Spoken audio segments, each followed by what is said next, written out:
we're going to jump right into this. It's going to be a little bit of a longer episode than our typical ones, but it's because we got an amazing guest here.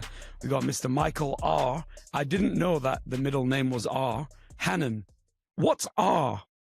Robert, actually. So it's funny because my dad is Robert Michael Hannon, and I'm Michael Robert Hannon. It's a whole Just thing. a switcheroo. But, yeah.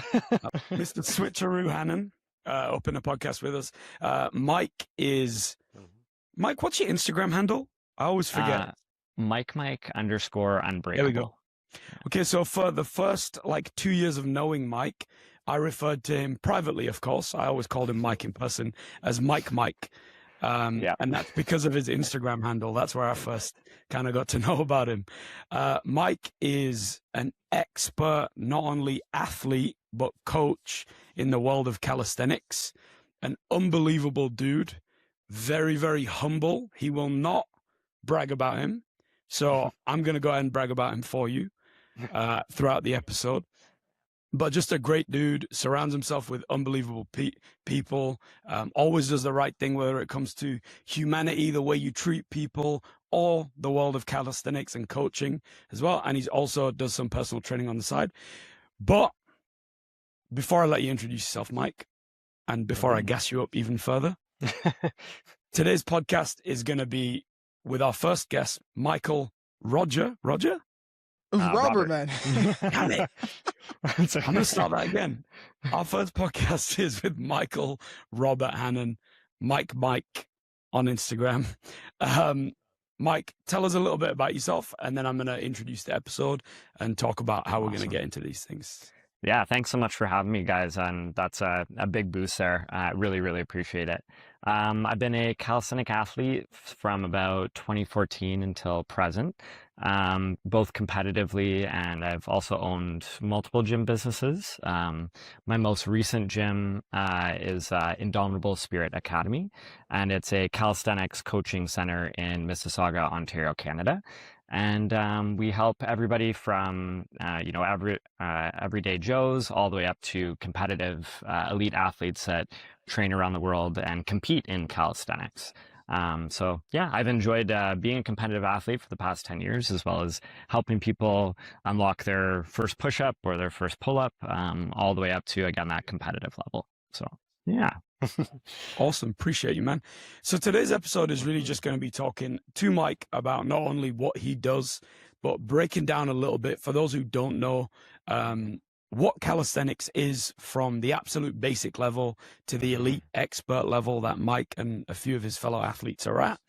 We're going to be talking about his journey into the world of calisthenics, as well as where you might be able to reach him now if you want to train. And then we're going to have some kind of technical questions about calisthenics. We're going to get a couple of training tidbits from Mike as an expert. And then we're going to go into the third part of our episode, which is a little bit of trivia. We're going to talk some things calisthenics, but also just general trivia in the world of sport. And then finally, we're going to conclude with some exciting things that Mike has done in the world of calisthenics, because he won't brag about it. So we got to bring that out of him. Awesome. To make sure that we can plug him properly. But without further ado, Mike, just tell us a little bit about your journey into calisthenics, man. How did you find it? Why is that your passion versus potentially other types of training? And a little bit about your day-to-day life. Yeah, for sure. So my calisthenics journey started in 2014 when I first saw someone do a muscle up. And at the time, so for those who don't know what a muscle up is, it's a pull up and then you transition on top of the bar. It's kind of like a hallmark movement in calisthenics. Funny enough, with calisthenics inflation, it's now seen as a basic movement. As all sports evolve, that's kind of the way things go. It just gets harder as time goes on. But I saw this guy do his first muscle up, and at the time I could do quite a few pull-ups, like into the double digits for sure. And I was also regular gymming, banging weights and just trying to get more jacked. And I was at this open gym in Toronto with one of my friends. I saw him do the muscle up, and I was like, I want to do that. And I remember my friend was like, nah, we'll work on it on our own. We can get that another time. And I was like, I don't know, man, that guy seems really good. Let me go ask him how to do it. And so I went and I had that initial conversation, and I tried it and I couldn't get it. And even though like I was already going to the gym and I was fit and like I did have, I think, a 6-pack at the time and, you know, what would be considered strong physique, whatever. But I couldn't do the muscle up. So then I realized there's a little bit more to this. There's a lot of technique involved. And that kind of was the inception of my curiosity for calisthenics. And after that, like after I saw him, he invited me to a workout like that guy. He invited me to a workout. And it was really funny because at the time he's like, you know, there's gonna be a bunch of athletes there. I know all these guys from the community, and I went, and it was just me, him, and his mom was there. And it was really funny because calisthenics in Canada was very niche at the time, and it still is. It's not a massive community, but that was the inception of it. And the chapters after that followed, that same athlete, he invited me to teach a little boot camp that he had going on. And I had a background in Taekwondo and teaching Taekwondo for many years. And I realized that calisthenics was essentially some of the warm-up stuff I did before, but just like very much extended, and it can be its own sport in and of itself, or its own style of fitness. So I did some warm-ups for that guy, and then he's like, well, I have a competitive team, and there were actually people on it. It wasn't just me, him, and his mom. There were actually legitimate athletes. And we started touring around like Toronto or the Greater Toronto area and competing against different teams. And one day we eventually merged with another group that had a lot more members. And that team also had someone that was like really into business. And collectively, they had told all the athletes, you know, we're going to open Toronto's first calisthenics gym. So if you guys want to, you know, make a living doing what you love and also kind of having some fun along the way, this could be the spot to do it. So I started commuting back and forth. So we're like around 2014, 2015 now. So I started commuting back and forth while I had a desk job. And I would teach like in the morning early in Mississauga, and then I would go downtown in the evening after my desk job to teach till like 11, 12. So it was a really long grind. Yeah. And then back to Mississauga, repeat 5-6 days a week. And during that time, we were still fostering like free boot camps or paid boot camps in the park until eventually one day the question came like, you know, if we did this like for a living, like professionally in Mississauga, like would anybody come to the gym? And the answer was yes. A few people had told us like, yep, we really want to learn calisthenics as its own style. And so I ended up opening like a franchise. And it was the second calisthenics gym in Toronto, or the Greater Toronto area. And we shared that space with a CrossFit school. At the time, it was interesting because CrossFit and calisthenics, like, not that they butt heads, but they do have very different disciplines and perhaps different methodologies when it comes to strict movement and versus momentum, that kind of thing. But it did work out for quite some time. And then eventually the opportunity came up to break away even from that franchise and open our own facility. And that led us to about like the 2018 season. So this is covering quite a few years here. And in 2018, we really started to like look for a space of our own. And that's when the inception for the brand called Project Rise came about. And that was like a really cool idea. My wife, Nikki, still with her, she had... Yeah, she's awesome. She does calisthenics too. Yeah. And yeah, she does. She had the idea for the acronym for RISE. She's like this. But the thing that we didn't have at the beginning, we had like a team scrum at the time, was just like, what would the first word be? And, you know, there was all these different words we put up on the board, and project came out. And project was really cool because it just, you know, it could be something that you work on personally or collectively, all that jazz. And that was the whole Project Rise vibe. And that led us to the pandemic world, which was the end of 2019. I was just about to ask that because obviously, like, as things are kicking off, you know, there's a lot of people who know you, but they don't know your story and how much grit and grind you've had to go through to kind of get to what you're doing now. So I was just about to ask about COVID and like, as you went into it, how you had to navigate that. Yeah, so COVID was really, really interesting. And I did go pretty quick through that inception, but that was like, you know, 6, 7 years of really, really grinding free classes and that crazy schedule and all that. And just getting the team together and putting our heart and soul, my life savings into opening this facility with my co-owner at the time. So he sunk money into it too. And it was just a lot of heart and soul. So we actually, in the first year in 2019, when it was open, we were coming to the end of the fiscal year, and we were like breaking even, which is unheard of or very hard to do, I guess, in your first year of business. And everything was going well, had a little bit of savings even. And then that was when we entered the 2020 season. And I think it was February around that time. I remember some of the news March reports 9th, came bro. out. Yeah, March 9th. There we go. That was the last I remember flight that. I was at the CFL Shit. Combine when I heard that the national one had got I was cancelled. getting ready to go to Spain. Oh, Shut down. Yeah, that hit us all. Dude, it was crazy. And I remember being with the team at the time, and I was like, light work, 2 weeks, we'll be closed and this thing will be, done. And then, next thing you know, it feels like the zombie apocalypse is happening. And I'm like, oh man, this is, it's going on a little bit longer than I thought. So I think the hardest part was not knowing how long it was going to last. And, I had a really good relationship with my landlord at the time. So I was like, we were in this for like a 5-year lease. So just, can you tack on like months to the end of the lease after my savings run out? And I was like, here's my bank statements. I was very, very transparent with it. I was like, here's how much money we have. I will continue paying rent until I cannot. And then when the savings ran out, we're like, okay, they were great about it. They're like, we'll just extend your lease because we don't know what's happening. Right. Unfortunately, that landlord got about halfway through the pandemic, got bought out by a US company. Oh. And so it was a little bit of bad luck because we had that good relationship and I had a little bit of hope, and I was trying to do as much online training as I can to make up the rent, but we were a really in-person based business. Like I really liked that one-on-one interaction.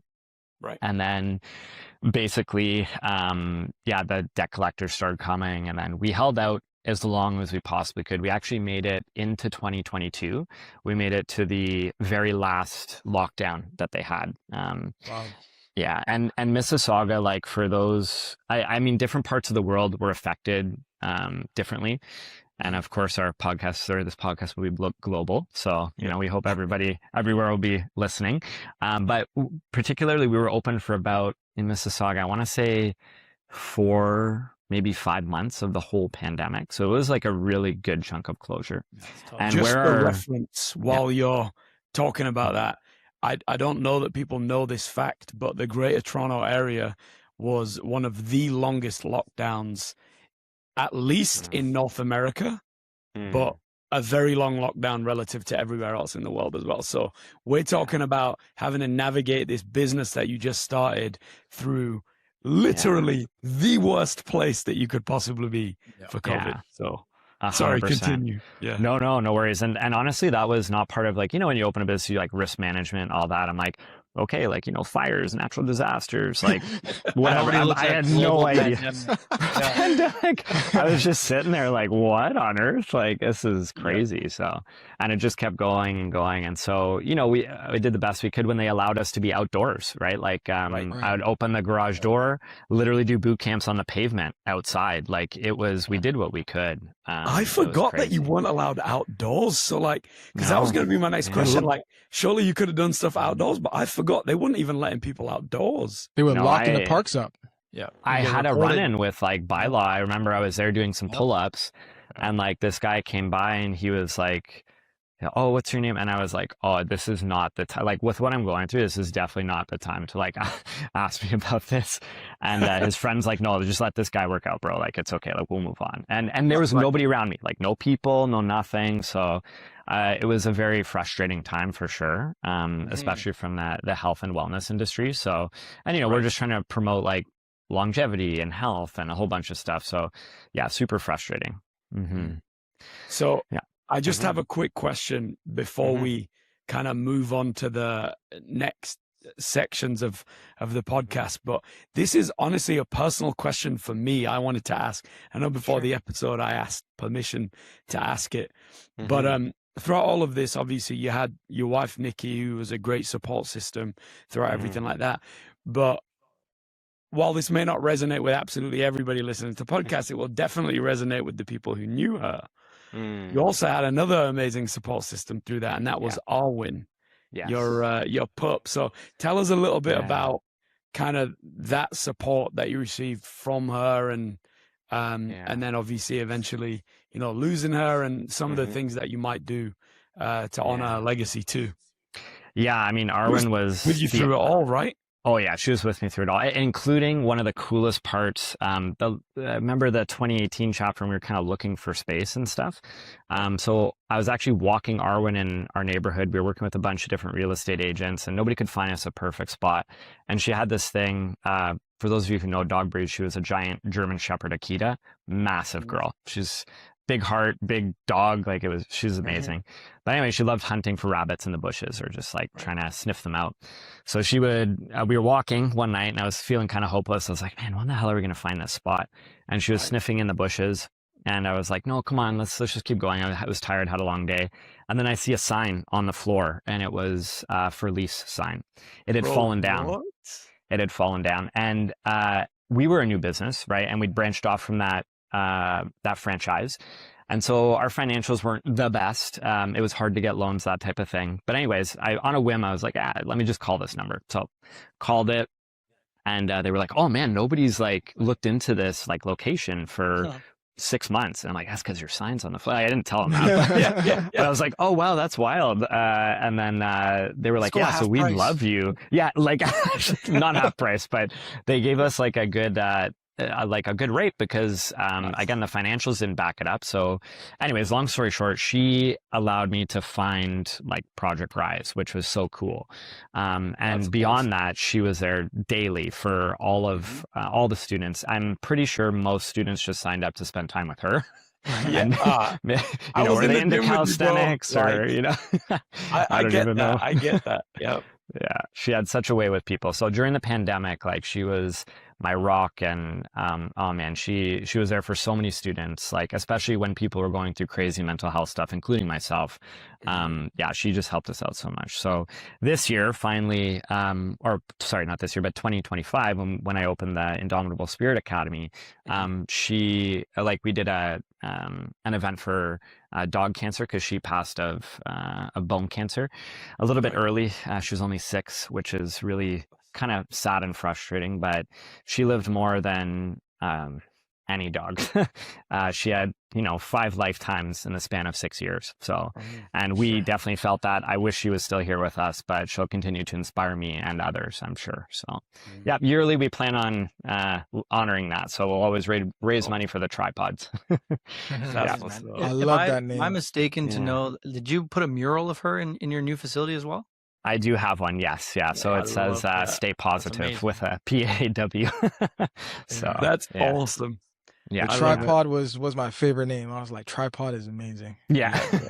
Yeah. Oh, so for those who don't know, when she did undergo an amputation because she was so young, so we're like, let's give her the best shot at life, and she survived so long after that, even like up to 6 months. But anyways, the cancer eventually came back and took her as a different type of cancer. So yeah, but that's where the tripod comes from, 3 legs. So there's a saying in the tripod community. It's that dogs come with 3 legs and a spare.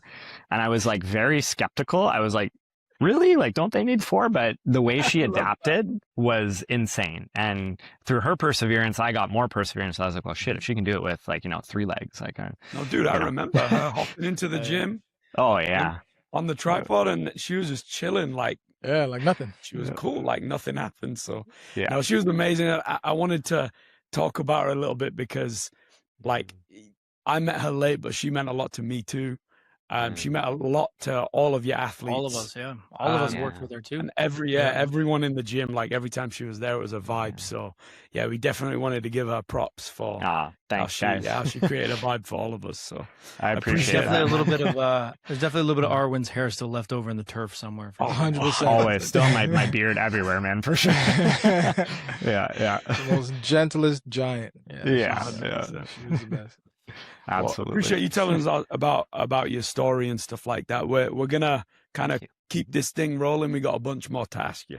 Awesome. Thanks, guys. So, Mike, if you were to say, we'll kind of dive into the technical side of things now about your sport. Yeah. if you know, like let's say I'm a beginner, which to be honest, calisthenics, I would be a beginner. Also, like side note, to hear that you couldn't do a muscle up back in like almost 10, Wild. that's crazy. 'Cause if you Weird, guys know right? Mike, Yeah. I've only known Mike as being able to do 40 muscle ups. So crazy to think Wow, that that's a he boost, I think. he couldn't do one back in I'm the like, day. this And photo at must this like point, it must be black and white photo or something like that. It's been, like what? I at can't this think of a point, roll time the where he tape. wasn't doing Nah, Yeah. roll the tape. This guy's Seriously. crazy. That's what thanks, guys. But if we were, Yeah. us beginners, if we had someone with like zero experience, what would you say like is kind of the starting point or the 3 or 4 non-negotiables of the sport? Yeah, so I would say the 5 non-negotiables. 4 of them are agreed upon worldwide. The 5th movement is kind of something I threw in there. So definitely your pull-up, basic pull-up you need, basic push-up, a dip, a bodyweight squat, and a hollow body position. So hollow body is the one that we throw on. It's from like the gymnastics world. It's used a lot now in many different sporting activities or disciplines for just overall general core conditioning. But the first 4 are definitely non-negotiable. And if someone is coming to the table not having one of those elements, they could still be a beginner. If someone has 4 of those elements, they could still be a beginner. So what I see a lot of for like a general population is people struggle with their pull-up the most. That's the really, really tricky one. The other ones are very modifiable, very accessible, but the pull-up is so hard because it's that relative body weight strength that you need. So the lighter you are, the more muscle you have to do the movement. Like it'll, you guys know it'll help that vertical pull pattern. So typically that's the one where people struggle. Hollow body, I throw it in there because a lot of the movements in calisthenics, like your human flags, your handstand later, your front levers and back levers and planches, you'll need an element of hollow. It doesn't mean you necessarily have to train hollow all the time, like once you acquire it, but you'll need to know the positioning, like posterior pelvic tilts and like keeping the ribs tucked in a handstand, like that type of thing. And that'll all come from that 5th movement. So beginners, even in our beginner program at ISA, we focus on those 5 movements and variations of them. So like explosive work for like your push-up, your pull-up, explosive work for your push-up, for the other movements, like isometrics, variations of those. And really those 5 movements can be 5 minutes of training for some people, but it could also go up to a couple of years to really perfect the basics. So it depends what you're coming to the table with. I guess the question I have too is,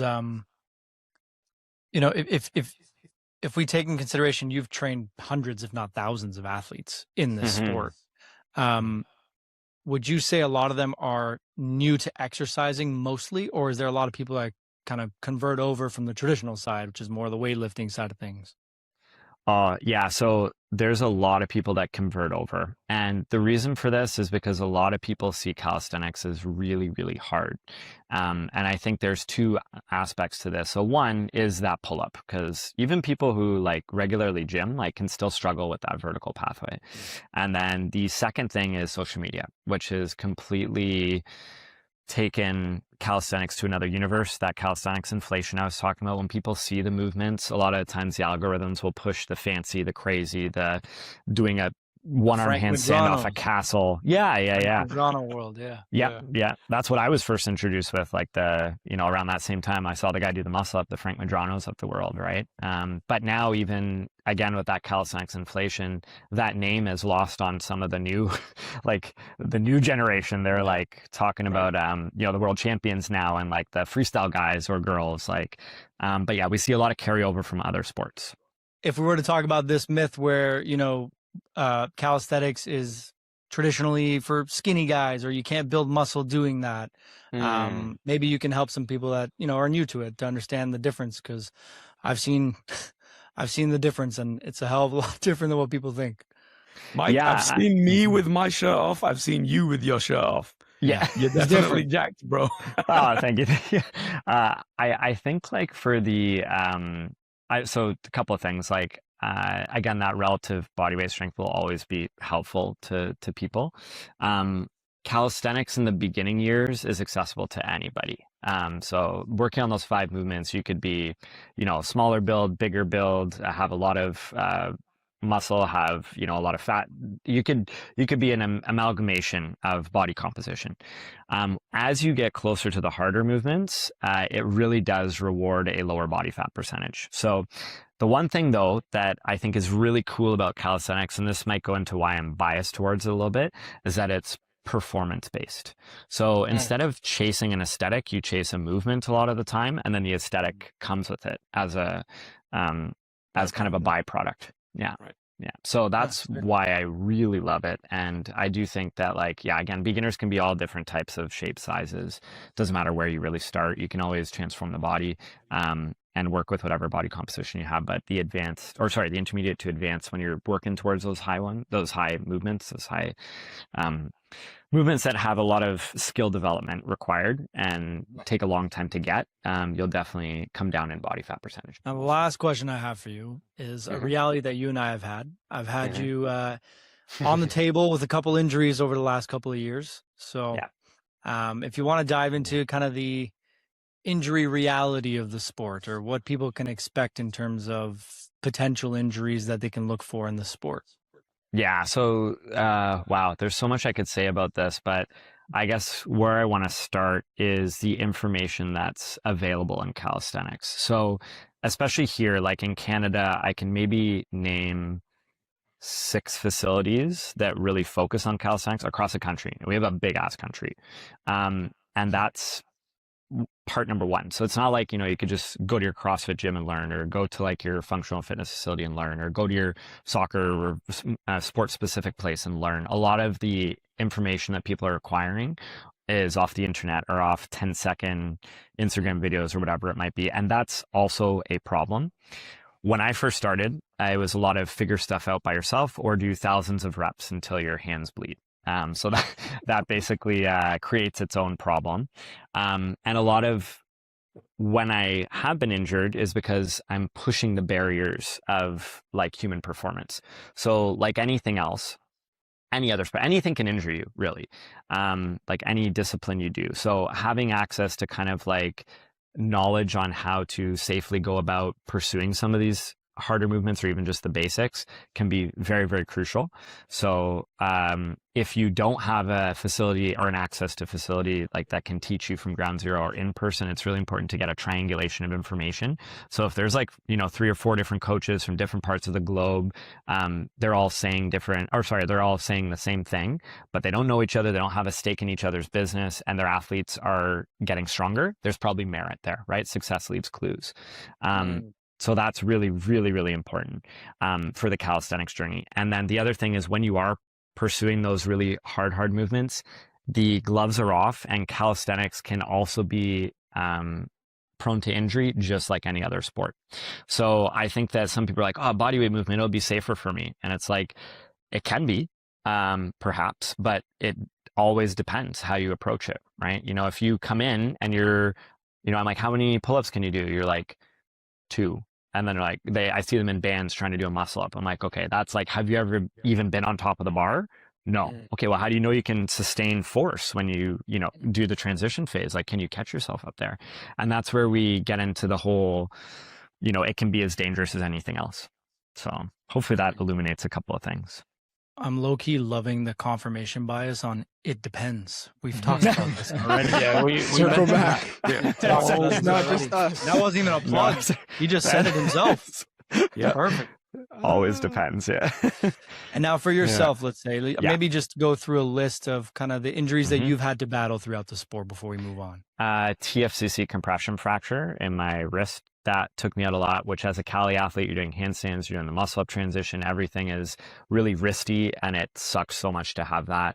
I had a torn AC joint from impact trauma falling out of a handstand. That one was interesting because I actually, at the time had done 10 years of handstand with little to no bails, and I just took the movement the wrong way, a little bit too much force, and just ate the floor again the wrong way. So that kind of sucked. But I did have a subscap tear. I think it was 3rd degree. And that was kind of rough. And that took quite a long time to heal. And I suspect, looking back on it, I had lack of sleep, crazy sleep schedule going into it. So I could have done a little bit better there. As a lot of Look at these athletes that get qualities that are injured. happening Mike, you right now. confirming a lot of things. that Wow. we said Oh my before. goodness. He didn't even Um, listen to the first episode. Yeah. Oh man. So, you know, it's so that was definitely a factor. Maybe a little bit too much overloaded tissue. Maybe I could have potentially taken a deload 1 week sooner. Like I was, you know, just a lot of force put through that area.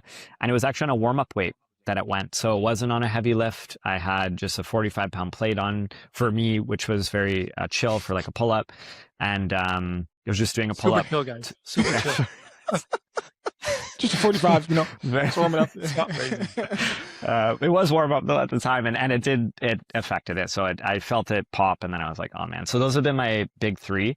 There was one actually, sorry, that I had way early on in the journey, actually almost near the beginning, and it was a trap tear. I was doing weighted dip and what's it called? Incline shoulder, or not incline shoulder, incline chest Farmer press. carry? Chest press. Yeah, sorry, superset. Okay. Wow. Same thing. Overloaded tissue. Tried to push a little bit too heavy weight, and I had a trap How tear. did you sleep the night before? That was okay, actually. I actually slept well That's for that one. Straight He had a overload. Yeah, it had a trap tear. I guess to raise the shoulder up. Yeah, you know what? We don't see that too often. When's the last time you saw a trap tear? I don't think I've ever seen All it. I know is First time I I heard of one. looked like this for a while. I was like, oh gosh. Full tear. It was. I think they said it Probably was swollen. third as well too, but it reattached. I don't know. I wasn't very into the lore of rehab at that time. I was younger. I was like, okay, I'll Sorry, survive. I'll just wait. Yeah. Work it up. Yeah. Maybe talk about your warm up routine now. See how long those take now. A little compared to bit longer before. now. Yeah. Yeah.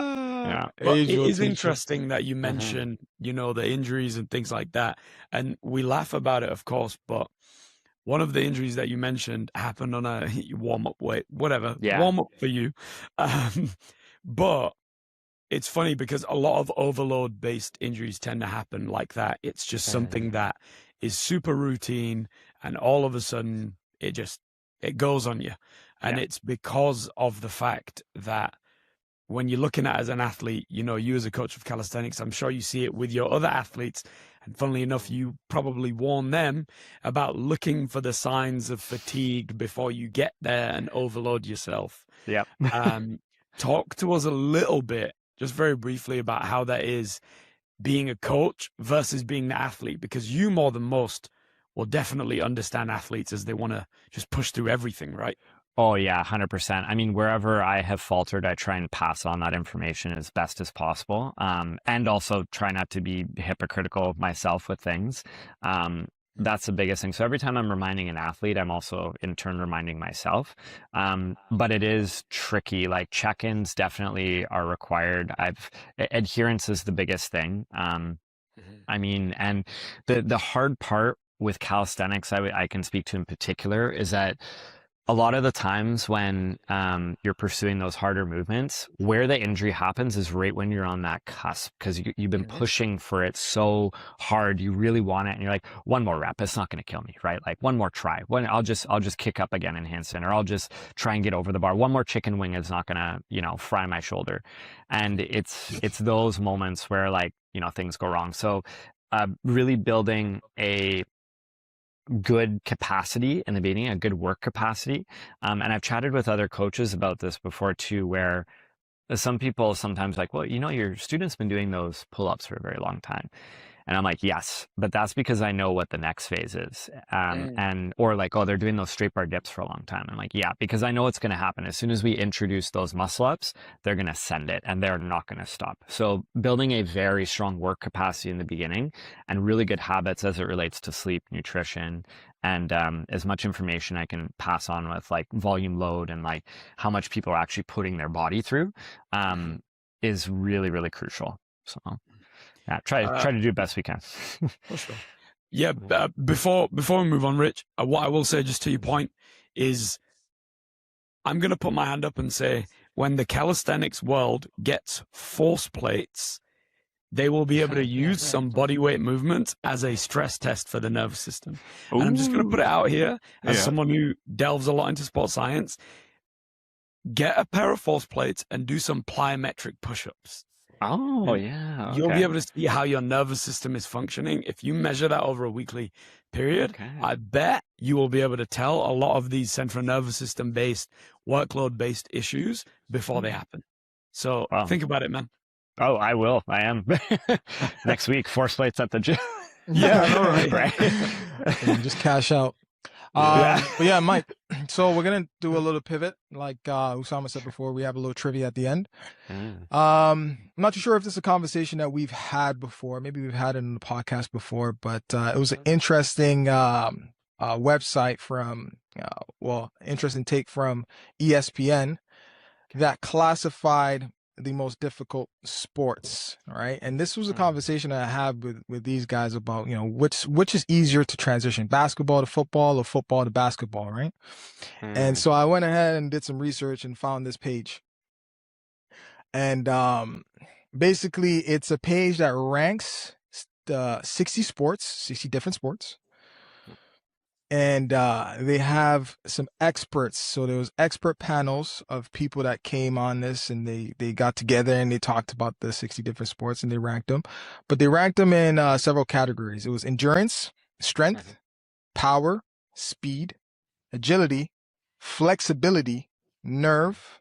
That's like the ability to overcome fear, not just like nervous system potentiation or anything like that. Durability, hand-eye coordination, and analytic aptitude. So ability to evaluate and react appropriately to strategic situations. So they basically ranked everyone and gave them a score, right? Composite score, and they totaled it at the end.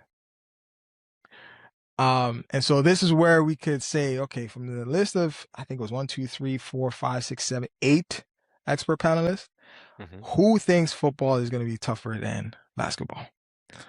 And so basically we looked at it and we found our answer. But I wanted to ask you, what do you think, before we tell you the list, what do you think calisthenics will rank? Oh, wow.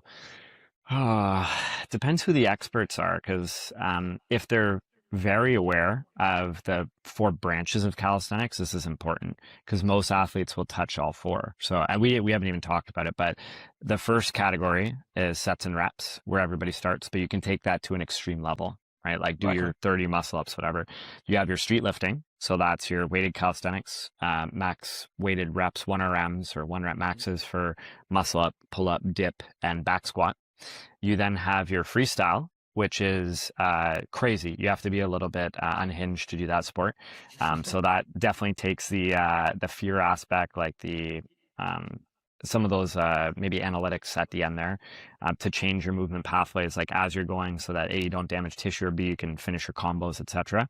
And then the last one is your statics, so holding isometrics, like your levers, your planches, all that. So I would say if someone is very aware of those 4 categories, which most Cali athletes will touch, if not individually, simultaneously, then it should rank pretty high. If they're not as, I would hope so. I would hope so. Yeah. Okay. And the other thing too that I would say just before this is that it's an individual Talk your sport. shit, Mike. Talk your shit. Sorry. I'm sorry. Top 10, top 3. What do you mean? I hope so. It is an individual sport. So you kind of have to have an acumen for all of the above. And if you don't, then it's okay, but you're probably in the gen pop area, maybe not in the athletic area. So I'm hoping top 10, but I'm hoping, higher than that. I'm hoping top 5, top 3 for sure. Okay.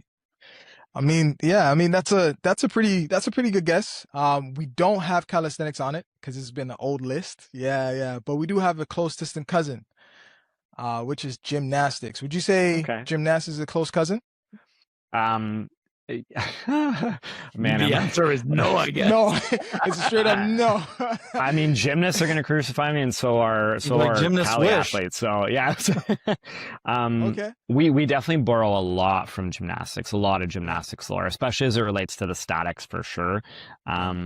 I'd say where gymnastics though and calisthenics differ tremendously is the age bracket. So like if you look at a competitive gymnast, they're like, between like 4, like starting 3-4 years old, going up to maybe the end of their careers, like in their I don't know, like mid Early 20s, 20s. early Yeah. 20s. Yeah. Yeah. Like obviously you have people like there's a lady, I think she just competed at 40 years old in gymnastics or something, but they're like outliers, right? You have a very young population. Now calisthenics with the craziness of it, especially in the freestyle world is getting there too. Like I'm 34 and I'm considered an aged or failed or whatever athlete at this point, depending who you ask. You can Right? just say Like, oh, that senior old category, guy. bro. We Senior talked about category, Mike and his that's it. humbleness. I don't know. Well, thanks, guys. But it does depend who you're. But anyways, the point being is that gymnastics is very related to calisthenics, but they would each agree they're their own sports. So I would say for that relative strength though and stuff, it is, and the proprioception, everything that you listed, like it is close. So Yeah. So we actually have gymnastics is number 8. Yeah. It was top okay. 10 at number 8. So I'm thinking calisthenics would probably lie around somewhere there. And the number 1, which was first of all, let's just talk about football versus basketball. Football was actually ranked 3rd and basketball was ranked 4th. Oh, what the hell? What's So- number 1? Yeah. What's number Usama 1? was there over there. What's so number the fist. What's number 1 though? Come on, my dogs in football. What's I just number want you one to though? know. Yeah. I just want you to know. All right. I fought for you behind closed doors. My dogs in football. I fought for you. All right. Definitely And did. He died on Here that we hill. are. Here we are back on top. That's all I'm saying. It's Yeah, top 3. football Hold is on. 3rd. What's number 1? Number 1 It don't was matter what boxing. number 1 is. The point is it went higher than basketball. Number 1's True. boxing? Boxing, Yeah. yeah. Shit, Boxing there's ranked combat number 1. sports involved. Oh, Yeah, man. yeah. And then Here we go. That Ice added a hockey whole is nother 2, yeah? layer. Yeah, Ice ice hockey, hockey's number second. 2. So, yeah, I mean, Yeah. these are difficult Vehemently sports. disagree. Well, hang on. But MMA is not. Is MMA? MMA was is that- there. was- oh, Yeah, okay. MMA is 6th on the What? list. Yeah, behind wrestling. I think it's because of the timing of how long boxing matches can go. Oh, Or the the- endurance aspect. Okay. Okay. Yeah. I think, what's I ranked don't a little bit know, higher? man.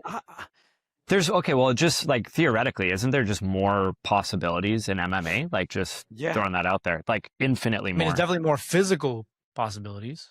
Like you can get injured in multiple different ways. You can get kicked instead of just punched. But Oh, wait. Grappled, Sorry, choked guys. out. Let's do an asterisk on that. This is martial arts, not mixed As martial number 1? arts. Yeah, no, as Oh. number 6.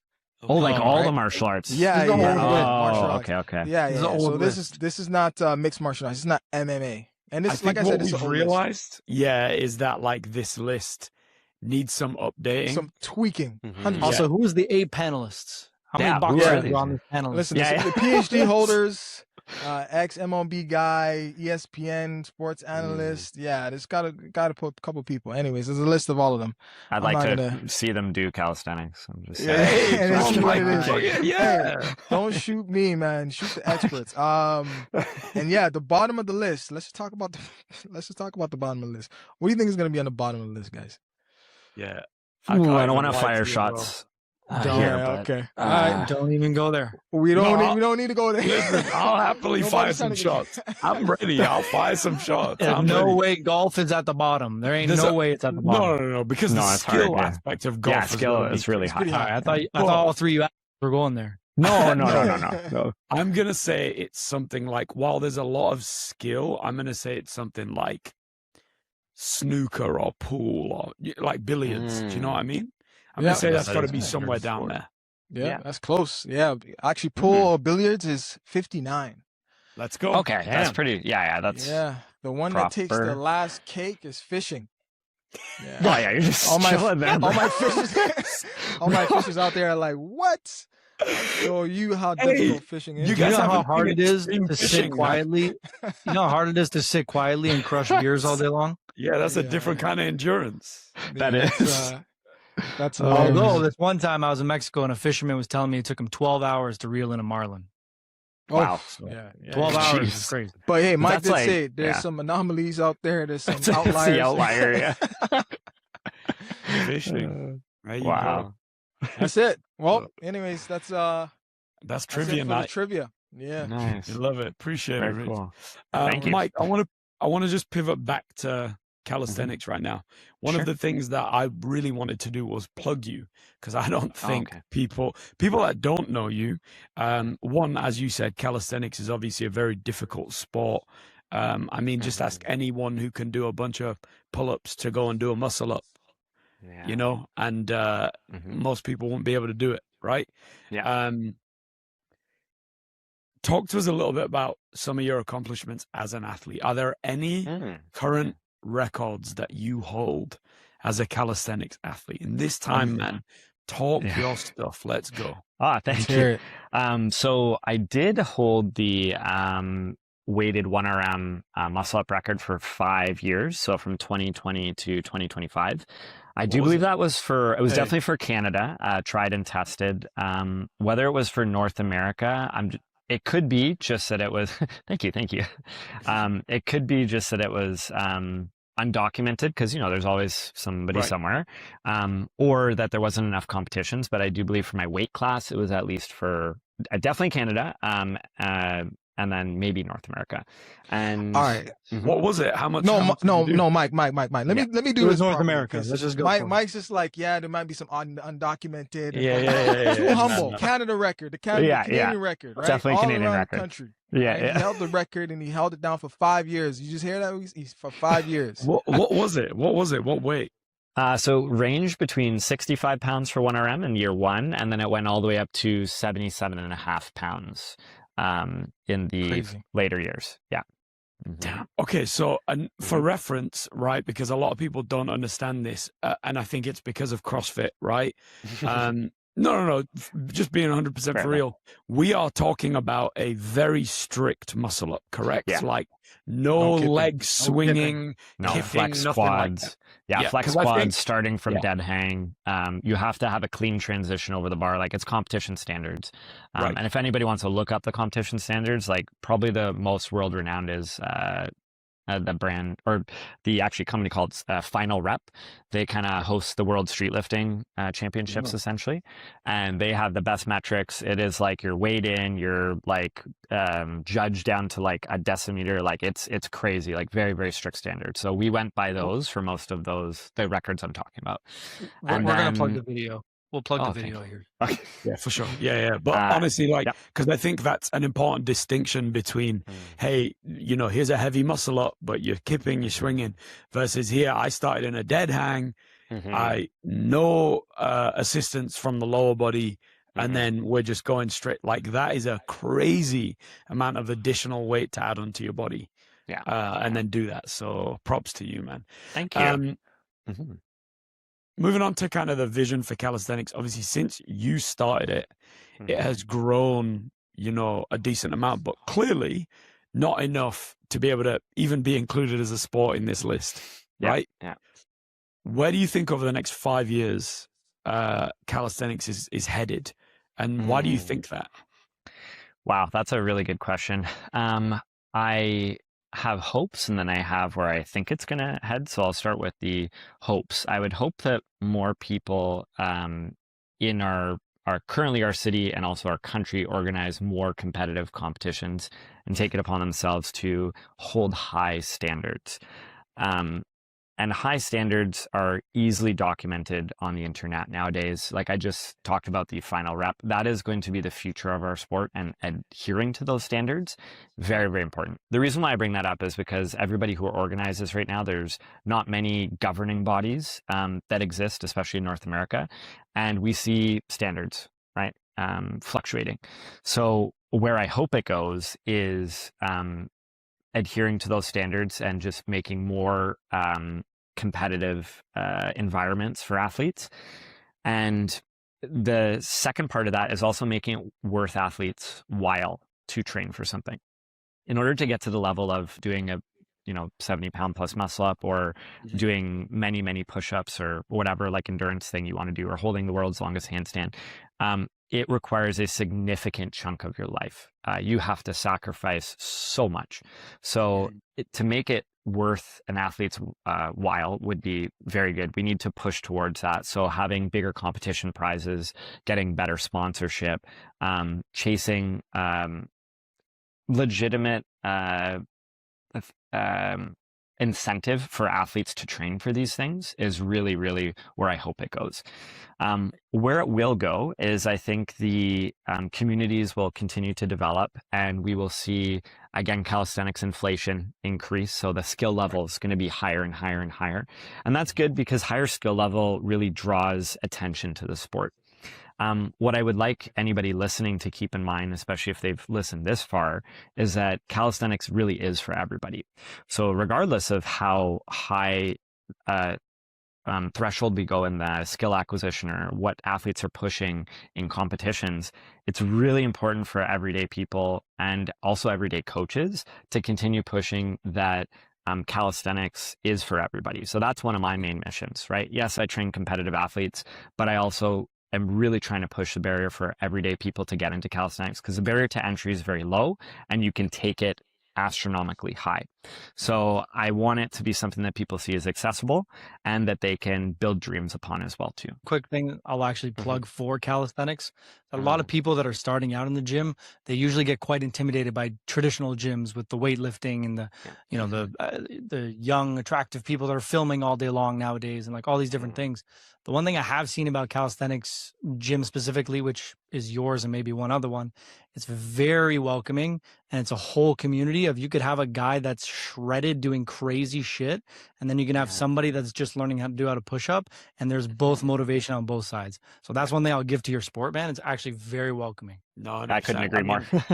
Yeah, I was gonna low-key just say the same thing, and it's just one of those things where if you talk about accessibility in terms of equipment and stuff like that, calisthenics in terms of fitness and the world of fitness is quite possibly the most accessible sport that you can get involved in, because all you require at the most fundamental level is a bar. Yeah. You know, and some ground to do push-ups and stuff on. So like Yeah. at the most fundamental basic level, it's also a very accessible sport, which is why it's so great to get involved. And then you look at, you know, I've trained personal training clients, you have too, everyone here has.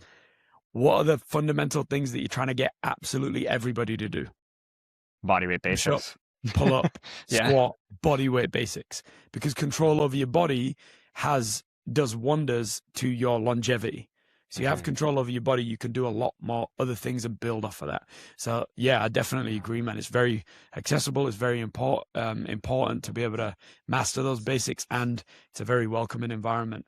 I just want to close out, Mike, by quick plug. Go ahead and tell us, how can people find you on Instagram? And we'll link it and everything like that too. How can people find you on social media? How can people find you in person? And can people train with you? If so, where do they do that?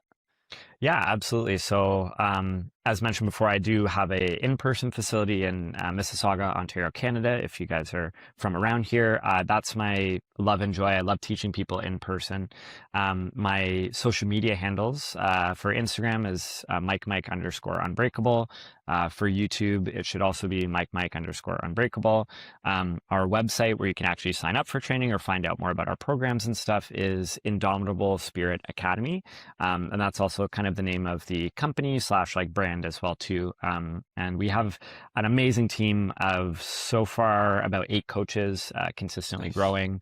Yeah, we have anything from, you know, homegrown students, which is so cool to see, like, you know, people who started their journey and now they're also coaches at our facility. Yeah. It's just, it brings such a joy to my heart. And then we also have like people who've worked on their own and maybe have competed in other countries. We even have a world champion, one of our female coaches, Coach Janie Stell. She's you know, I coach with us as well too. And I mean, just the whole team is amazing. Coach Ethan's been with me forever. You know, Stallone, he's a coach he started in India. He actually, weirdly enough, started with the planche, and then he worked his way backwards to muscle ups and a bunch of other things. So speaking about those outliers, like, it's crazy. But the point being is that we have an awesome team, and I'm just so in love with this sport and doing this for a living. So. Yeah. Appreciate that, man. Well, we'll definitely make sure to link everything that you just mentioned. I myself am still have to find a time to do a calisthenics class. It's definitely going to be the beginner stuff, though. I'll take you not muscle up. I'll tell you that right now. Yeah. 5 basics. Build from I already there. have Mike teach me the muscle up. I'm just trying to get that front lever, Mike. I got to hit you up, man. Yeah, man, 100%. I got to fine tune that. I love it. I look Well, forward to having you guys. Yep. appreciate you, man. And yeah, without further ado, that's been the episode today. We spoke to Mike Hannon, amazing human, amazing coach, amazing athlete in the world of calisthenics. If you want to know absolutely anything about calisthenics, or you want to get your first muscle up, he's been known to be the PhD in muscle ups. So definitely reach out to Mike if you have any questions. Mike, appreciate you guys. Appreciate you for this Thank you episode. guys. Thank you guys for having me on. Appreciate you. Thanks, Mike.